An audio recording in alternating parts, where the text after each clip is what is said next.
এই হচ্ছে লক্ষ্মীপুর জেলার সবথেকে জনপ্রিয় একটি পর্যটক কেন্দ্র, যা ইতিমধ্যেই মেঘনার বয়াল ভাঙনে সব কিছু চুরমার হয়ে গেছে। লক্ষ লক্ষ টাকা মানুষের ইনভেস্ট করা রেস্টুরেন্টগুলো আজকে নদীর গর্ভে বিলীন হয়ে গেছে। ব্যবসায়ীদের মাথায় হাত।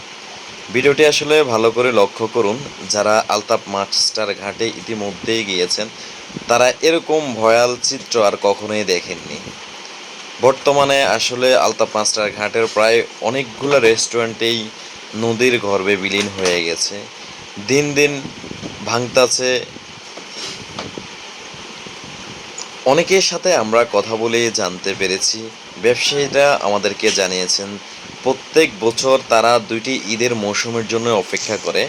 অন্যান্য সময় যে বেচা কিনা হয় না কেন, তাতে আসলে এই রেস্টুরেন্টের লোকজনের খরচ উঠানো সম্ভব হয় না।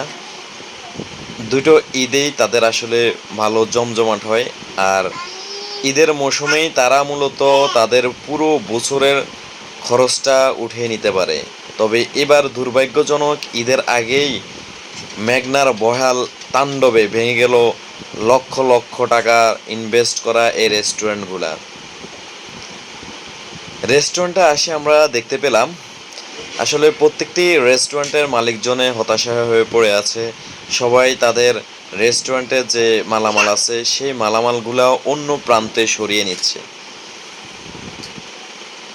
ভালো করে লক্ষ্য করলে দেখতে পারবেন মানুষজন কিন্তু তাদের রেস্টুরেন্টের যে জিনিসপত্র আছে সেগুলাই খুলে খুলে নিয়ে যাচ্ছে। নেই আগের মতন পর্যটক। আসলে এখানে সৌন্দর্যের মূল স্থানে ছিল রেস্টুরেন্টগুলা।